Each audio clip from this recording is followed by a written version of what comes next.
stack of paper this high, people, about what's been going on since September 2020, when the supervisors decided to do this, then in 2021, when this, actually late 2020, and then 2021, when these discussions started to happen with the new design block grant. We need to all have a seat at the table, but especially when it affects our community, and it affects our children, it affects all the people in this community. And the state, we have 7 home communities. We have a senior living center at Hillcrest, and we have just a large population here in all the communities and all the residents. The point is, though, that what I'm trying to make is the fact that if they change the population, they need to let our police department know, they need to let our city know, and our elected officials. Because we need to let these people know what's going to happen long-term to the safety of this community. So I'm just disappointed that we do have 707B offenders now, and we already know what the criteria is. I just think it's important that you guys communicate with us, and I do appreciate you guys coming. It's just that I think you experience shock and awe, and I'm just going to state it on behalf of all of our residents. We do not want to change what basketball futures now. There are Challenger, there's New Patrick, there's other places that have facilities that can house these users that have these 707B offenses, and hopefully they can rehabilitate them. I'm not approved. I think that there are people that can have second chances, but the point is that not at the expense of our residents, not at the expense of our safety, not at the expense of our safety personnel, not at the expense of our sheriff, or anybody else, and also the employees that are in the housing. So I just, transparency. As a mayor, I've always been run on transparency. We must be open about what's going on. Don't leave any stones unturned. You may not like what you're going to hear, but at least we know what's going on. We can make an educated decision on what's happening, and we can discuss. And I remind you, all of you email your county supervisor tomorrow, first thing in the morning, and you tell your residents. Tonight. And make sure we will get you the information. All you have to do is go on a website, and you can find every single bit of information. It's all public information on every single meeting that's been held and what's going on, from Santa Clarita across the board. And it's so important for you guys to get engaged, because it'll happen under your nose if you don't open your eyes and pay attention. And I do appreciate what you guys did tonight, of course, I really do. Very important. We're not happy with it, but I think we can communicate to you and the supervisors that, hey, there's other places for this that are spend a lot of money. Somewhere else. Thank you. But transparency. So, Mr. Mayor, there's something that I want to be able to address based on some of the comments that you made, to make clear to the rest of the community here and sort of fill in some of the gaps.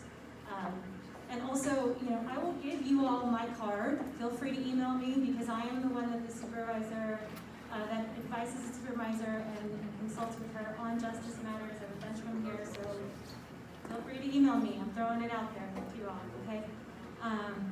Happy to chat with every one of you. So what I want to make clear is that earlier in July, there was a motion that was put forward that made a declaration that did not ask for any community input whatsoever.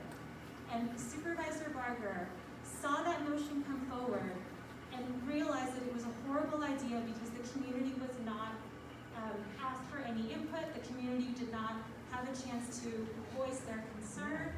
It negated community input whatsoever. As a result, we were able to, meaning myself and the first district, or District 5 and the first district, were able to trump that motion to a certain extent, demanding that a new process be done. And that new process is including what is happening right now, which is why a decision has not been made. So I want to make that very clear, and that Supervisor Barger really does want to have an understanding of how the community feels and be transparent and make sure that everyone is aware of what is happening. So I want to really point that out, that really this is happening right now because transparency is key to the supervisor. So I want to make that just as abundant and clear as I possibly can. Is the timeline perfect? No. No. I acknowledge that, right? We all are aware of that, but we're here. We're here and we're trying to inform you, and I will do my very best to answer every single question that you have in regards to this process. So I really just want to throw that out there. The other thing that I want to also mention as well is the report that the subcommittee did did not just identify Paige and Athlebon. It identified Camp Scott, it identified Kilpatrick, it identified several other camps in LA County. Do you want to know who is the only supervisor that is holding community forums? Supervisor Barker. All of the other supervisors did not bother to go to their community to get a sense of what it was that they wanted to hear about. They get what they deserve. Okay, so let's tell them how we feel. No Prisoner Laverne. No, No Prisoner Laverne. So I'm, No. you know, that's not, I would appreciate if you want to chat with me on an email. Let's not do it like this. So I'm going to leave it to Wendy to continue to facilitate the questions, because I've seen other people with hands up before this gentleman here and this gentleman here. And I'll let Wendy go ahead and facilitate that. We have 15 minutes left. Let's keep this really productive. All right, so Wendy, I'll let you continue with the facilitation of the question. Ma'am, go ahead. Go ahead, ma'am. Oh, I'm sorry. Say goodbye. Talking about the subcommittee or advisory committee, I'm really not sure the nomenclature, but I'm wondering why, when this was initially set up, that it said that all stakeholders would be included. And I do not see any representatives from the communities in which these camps are located on the advisory committee. So we do, I mean, we have folks that have our are on the subcommittee from the community. So Who are they? Who are in our community? Mr. Dunn was here. He had to leave, unfortunately. I don't know that he lives in Laverne, but these are folks that have been appointed by the supervisors themselves. So these are community members. Well, But so ma'am, again, when the subcommittee was formed, we did not narrow to specific cities or locations at that time. So we did not know. When the process generates itself, that's when you start bringing in the community. Not ask for their after opinion. that. You know, this happened once before with Marshall Canyon Golf Course. That was far less than this particular situation. We need to be included. Everybody said that here tonight, and I think these, if we're going to do these Zoom meetings or whatever, I think most of us here have the sense that the decision has been made. Yeah. And no matter how many times we email our supervisor, and I'm thanking Barker and Solis for, back whenever that was, back in June or July, for, having this staked off, but, it sounds like the decision's been made. And is it Kilpatrick? That was supposed to be the model facility, and what's happened to that? It So- doesn't sound like it is. So I'm sorry, you would please come talk to us at the end. I want to make sure that we get to some other questions here as well. And sir, Brandon. I'm still not clear on your answer. On your subcommittee, was there Laverne, is there Laverne residences on that committee? You said there's no. He just says I don't believe so. No. So the city that is not represented is the one that's being chosen for in the short term. Not necessarily. That's not how the subcommittee was formed. Not necessary, huh? No right. There are citizens from other communities on that side. Other No, communities, sir. absolutely. Ma'am, in the back. In the back. So two different questions. One, can you promise, you group up their promise, nothing's ever gonna happen to any of our homes, to our kids, to our senior citizens? Can you promise that, one? And then two, 2023, I understand that this law means that all the other ones from LA, everybody from LA County gets shipped back to LA County, and everybody ends up being, all the criminals end up being sent back, and we have to maintain them here in LA County going forward, because the state's turning everybody back. Don't tell us this population's not going to increase. It's going to increase. But I want you to promise us that you can't. So then if you can't promise, don't put it in our backyards. This is in our backyards. So Walking distance. I understand. Of course, I can't promise that. Doesn't make a difference. But it's working for people here that know exactly what they're doing. Folks, of course I can't promise this. What I wanna end our time here, and we are available to answer any questions after the fact. But what I wanna say in response to the 2023 question is we don't quite know exactly how that's gonna work, unfortunately. Remember, this is a state law. 2 years away. This is a state law. We're county employees ultimately, and we are tasked with determining what is the best possible option for this population. And so we're working with our subcommittee partners to make the best possible determination. But this is happening in every county in the state of California. So Yeah, we're and you didn't hoping vote on it either. with the communities to make the best possible decision. I'm gonna close this out right now. I really do want to close this down. If you guys have questions, please come and talk to us after the fact. Again, folks are talking over each other. It's getting really challenging to get through this. Please go, sir. Is there any, you said there's gonna be another opportunity for town hall, and you said that's gonna be via Zoom or something like that? Yeah, it'll be virtual. Is there any opportunity, given the feedback we've seen tonight, that could be another forum like this opportunity, where we could have it in a larger venue on an evening where the community is well informed, so that we could show you how we really feel outside of trying to jam up the servers Yeah, with a so- bunch of innocuous emails? So it's a good question. Thank you. It was constructive. So we would not do that virtually, and we wouldn't do it in that forum. If we were to come back to Laverne, we would do exactly that. So we would do a little bit more planning with city officials, make sure that we get the word out, and we would do something. Football field.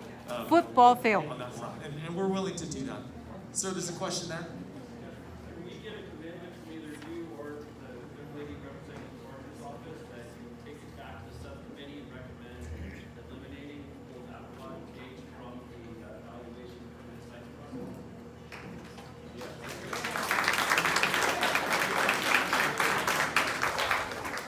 Is it yes or no question for you? So the answer unfortunately is no, but we will absolutely share your concerns. What about you? So the reality is the answer well is no. And I want to do you the courtesy and the respect to tell you why. Okay? And the reason is should the answer no be given, the very motion and process that the supervisor asked for, that she fought hard for, to bring this community together here right now for us to be able to hear your impact would negate that process. She'd be going back on what she fought for. And that was to hear what you guys are, to hear what it is that the community wants to say. Not welcome.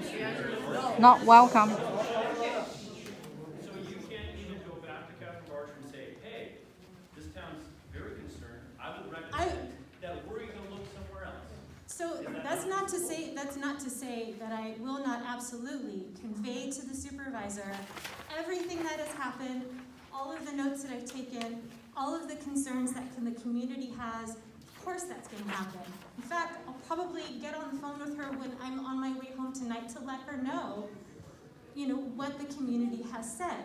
But when it comes to having her officially declare that Paige and Atherbaugh be removed from this process, that is unfortunately a no. Right, and I don't expect you can sway her to do that, but we're asking for you just to recommend to her that our town, our city, is telling her to take it out of the process. I am And it's up to her to absolutely, decide. I'm absolutely going to do that, and I never wanted to convey to the group here that that was not going to be an option. What I'm conveying to the group here is that the supervisor has to respect the process that she asked for. And a part of that process is conveying to her what the community feels, and you all have made very clear what you feel, and I will 100% convey that back to her. That's a part of the process that she asked for. So of course. But what does that get us? Ultimately, that's not something that I can answer for you. Sounds like that. Clear. Not welcome. Supervisor next time around, if she doesn't do it. I have something I would like to say. So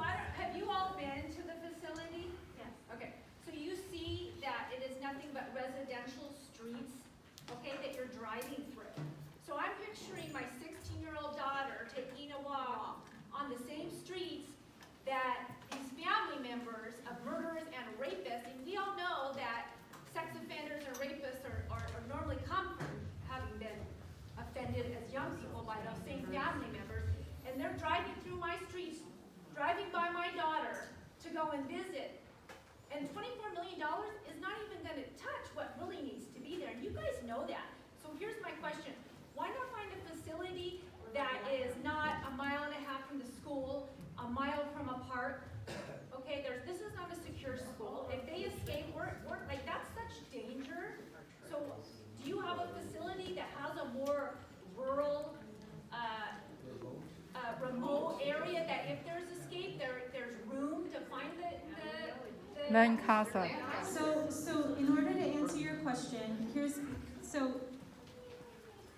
because of how the motion was written and how this process, how we came to be, there was a request to have the various facilities in the community be ranked, be assessed, to have those very things that you're bringing up be determined, right? And so it's going to take, I'm more than happy to send you sort of what that looks like and actually kind of walk through it with you and sort of help understand sort of what it looks like, because each of them were sort of ranked based on a variety of different criteria. Some of the things that you've mentioned, other things that have not been mentioned. We only have 3 more minutes left, so it's going to take sort of a bit of time to go through that, but I'm more than happy to anybody who wants to have a really thorough understanding of what that process looked like. I'll not only be happy to send you that information, but also answer any questions and discuss that information with you as well. Because I want to be able to take at least one more question, because we have 3 minutes left. And I see this gentleman over here. What is your question, please? So with all this discussion about which site we should pick, and just saying don't put it here, and the Sheriff's Department recommendation was pretty clear. There's 3 sites that don't have the security issues. Challenger, Barry J, and Kilpatrick. Yep, we second. Pick one of those. Yeah. Cheaper to get them retrofitted if they need to be, and they're already more secure. So, and happily we'll discuss that a bit. So I want to get to the easy one, which is Challenger. And the reason why Challenger was removed from the end consideration is that the supervisor is actually reimagining and reusing Challenger to be sort of a live, work, vocational setting facility up in that area. So it's been slated a while ago to be reimagined. This was even before, I want to make it, if you,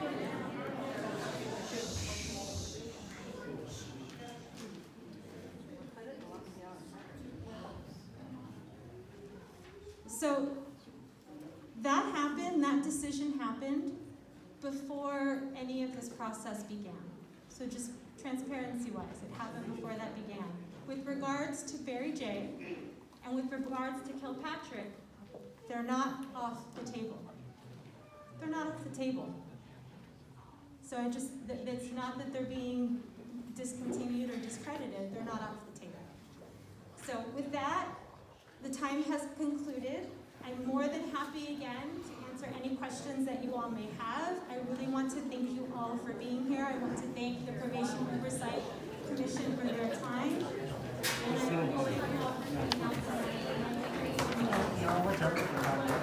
Crime not welcome. Prisons not welcome. That's it.